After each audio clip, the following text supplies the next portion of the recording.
Raymond Dorsey and his quiet obsession with the truth had haunted him for decades. But when he moved to Alaska to expose the hidden secrets of the JFK assassination, no one could have predicted that the wilderness would swallow him whole, leaving behind only whispers, vanished evidence, and a mystery that refuses to die. Raymond Dorsey had spent most of his life wearing a Dallas police badge, chasing criminals and closing cases that others were too afraid to touch. But behind his calm stare was a secret that had haunted him for more than 3 decades.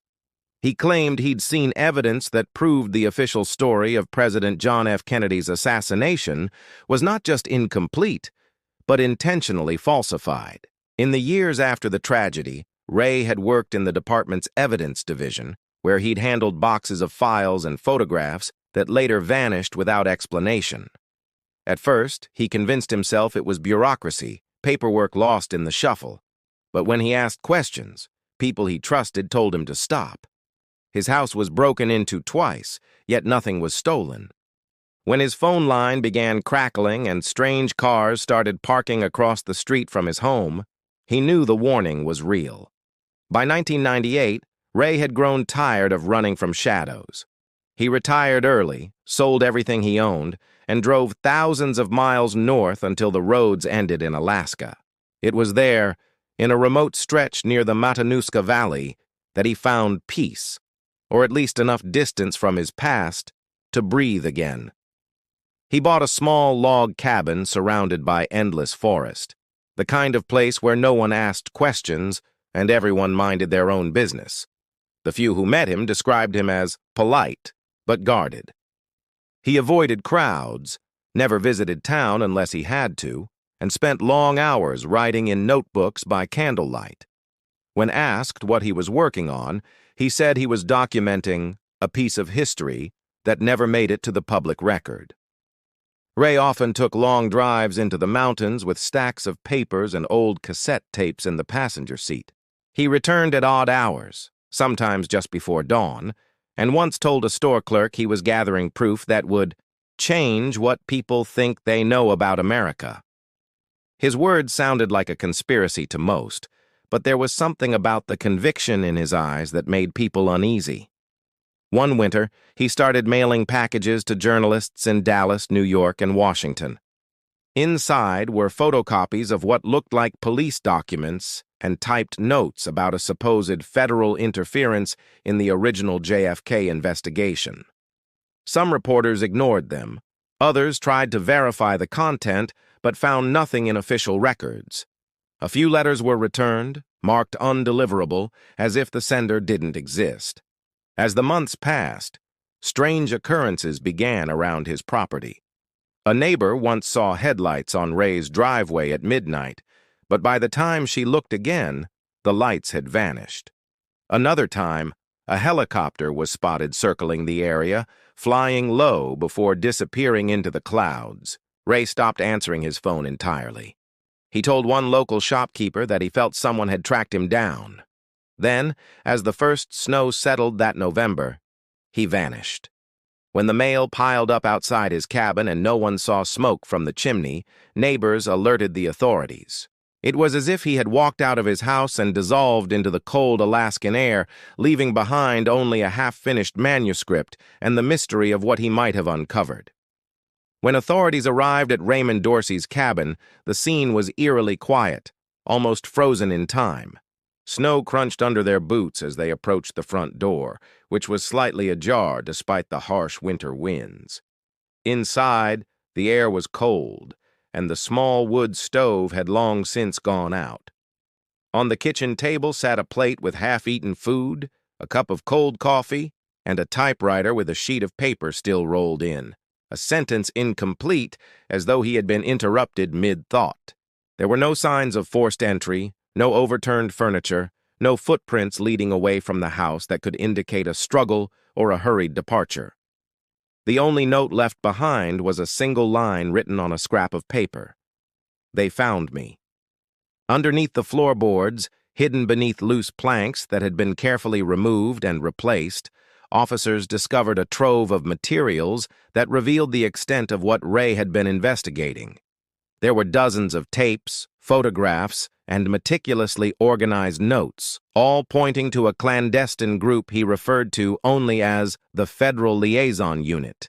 According to his files, this unit had ties to both the Dallas Police Department and certain military intelligence operations during the 1960s. Many of the documents referenced missing evidence from the JFK assassination investigation, evidence that had never made it into official records. Some of the papers contained coded coordinates, one of which corresponded to a long-abandoned radar station deep within the heart of the Alaska Triangle, a region infamous for strange disappearances and unexplained phenomena. Despite the potentially explosive nature of the material, the official ruling on Ray's disappearance was simple. He was missing, likely lost somewhere in the unforgiving Alaskan wilderness. Yet the evidence left behind hinted at something more deliberate. Within months, fragments of his research began appearing online through anonymous channels. Short video clips, scanned notes, and excerpts from his tape recordings were uploaded, providing a window into the man's final days.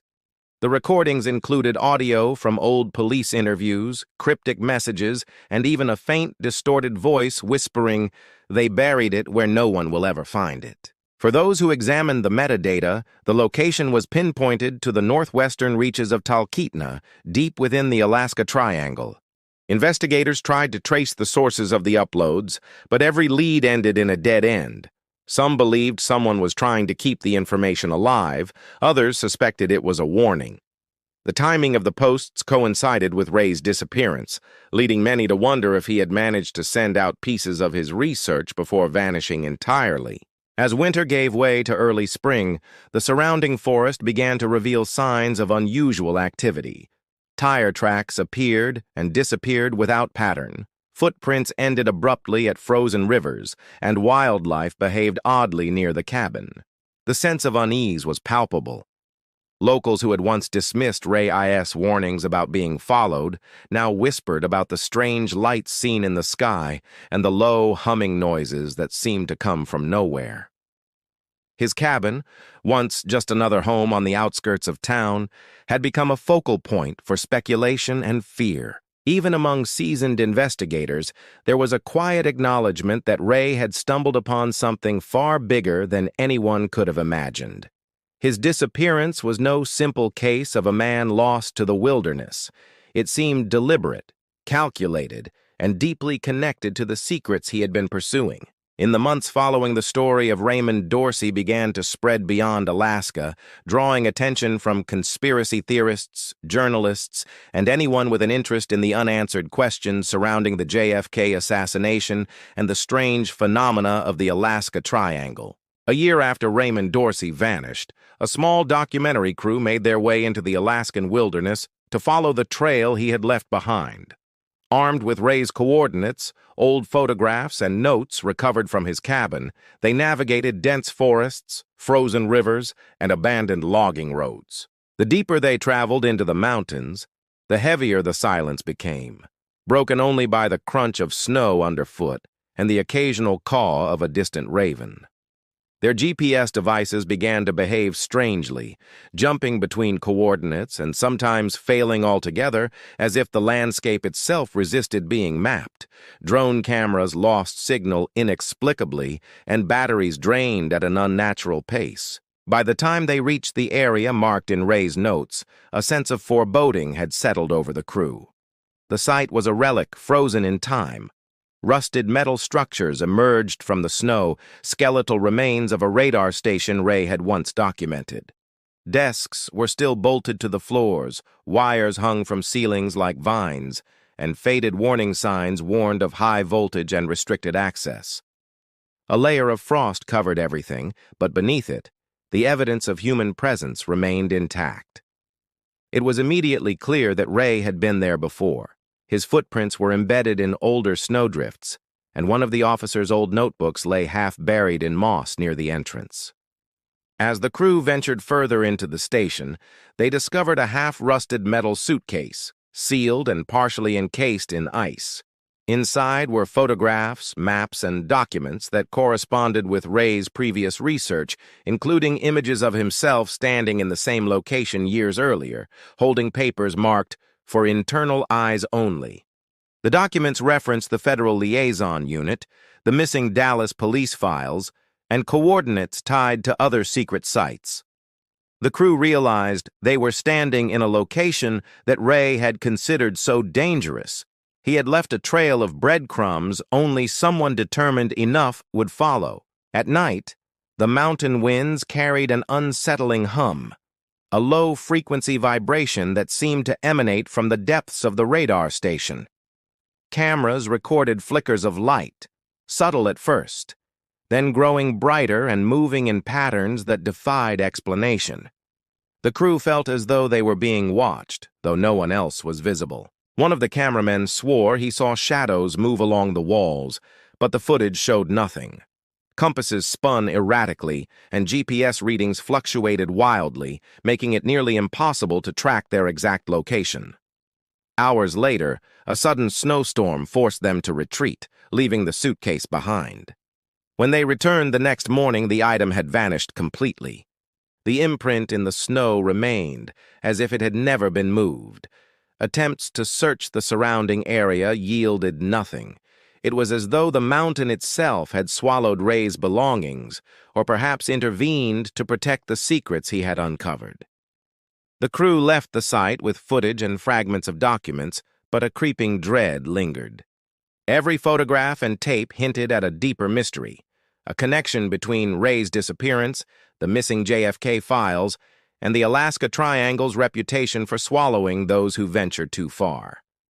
Though they survived the expedition physically intact, the psychological impact was lasting. The mountains had a presence, something ancient and patient, and it seemed clear that Ray Dorsey had encountered it, and that the consequences of uncovering what lay hidden might extend far beyond what anyone could have imagined. Back in Anchorage, the footage and documents recovered by the documentary crew ignited a storm of speculation.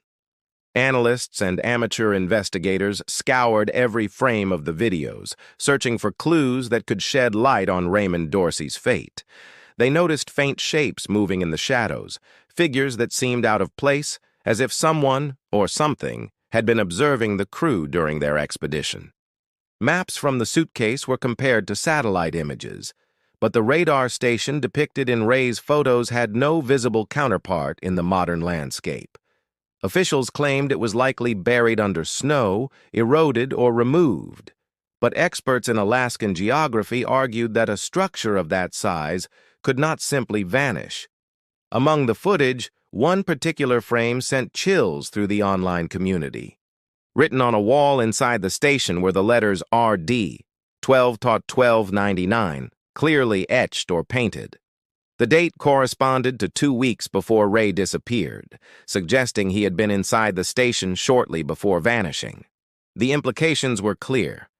Ray had reached the heart of the mystery, uncovered critical evidence, and then somehow disappeared without a trace. Every analyst agreed that the frame raised more questions than it answered. What had Ray discovered at the station, and why had it been erased from the physical record? Soon, reports began emerging of unusual phenomena in the area surrounding the coordinates Ray had provided. Local bush pilots described strange lights that hovered silently over the tundra, moving in patterns that defied natural explanation. Some claimed to see glowing blue and green streaks. Others described bursts of red light that vanished as quickly as they appeared. One pilot attempted to capture photographs only to have his camera and film mysteriously disappear before publication. Residents who lived near the trails leading to the site spoke of a low hum in the air, footsteps in the snow when no one was present, and the sensation of being watched. The story drew attention from journalists, conspiracy theorists, and true crime enthusiasts. Forums and online discussion boards dissected every detail of Ray's research, the footage, and the strange occurrences in the Alaska Triangle. Theories ranged from government cover-ups to paranormal interference. Some speculated that Ray had stumbled upon evidence linking JFK's assassination to a secret network that had continued operating for decades, and that the Alaska Triangle's mysteries were intertwined with human intervention rather than nature alone. Despite the growing public interest, the official investigation remained closed. Authorities claimed there was no new evidence, and any speculation about mysterious lights or vanished structures was dismissed as folklore. Yet those who followed Ray's story closely noticed a pattern. Every investigator or official who handled his files or evidence was quietly reassigned, retired, or disappeared from public records. The trail of people connected to the case seemed to vanish almost as mysteriously as Ray himself. The more time passed, the clearer it became that the Alaska Triangle was more than just a remote wilderness. It was a place that seemed to erase history, to protect secrets too dangerous to reveal. Ray's notes, the suitcase, and the footage left behind were fragments of a puzzle that no one could fully piece together. The questions of what he had found, why he disappeared, and whether anyone would ever uncover the truth, remained unanswered, hanging like a shadow over the snowy expanse he had chosen as his final refuge. The mystery of Raymond Dorsey continued to captivate, terrifying and enthralling those willing to follow the faint trail he had left behind. In 2005, years after Raymond Dorsey vanished, a construction crew working along the Denali Highway made a discovery that reignited the mystery. Buried beneath a mound of snow, ice, and rock, they unearthed an old truck. At first glance, it appeared abandoned for decades, its metal frame crushed under the weight of time. A closer inspection revealed the license plate matched the records for Ray Dorsey's vehicle. The cabin, the radar station, and all the materials he had left behind had vanished, but the truck remained. A frozen relic, untouched, yet mysteriously preserved. Inside, there was no body, no personal effects aside from a camera and a partially burned folder labeled Project Arrowhead.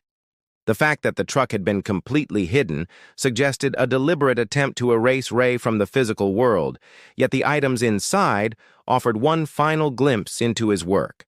An independent journalist obtained the camera and developed the film, revealing a chilling sequence of images. Ray appeared in the first few frames, standing before the radar station at night, clutching a small metal box. He looked determined, resolute, and aware of the danger surrounding him. Subsequent frames showed a bright flash behind him, a burst of light that illuminated the station in stark detail, though no storm or natural phenomenon was recorded that night. The images grew increasingly distorted, colors melting into one another, until the final frame depicted Ray alone in darkness, the box nowhere to be seen. The sequence ended abruptly, leaving the viewer with the unnerving sense that something had claimed him, or that he had stepped through a boundary no one else could cross. News of the discovery spread quickly, drawing attention from conspiracy theorists, journalists, and online communities devoted to unexplained disappearances. Investigators, both amateur and professional, revisited Ray's trail, scouring maps, old reports, and recovered footage. Patterns emerged.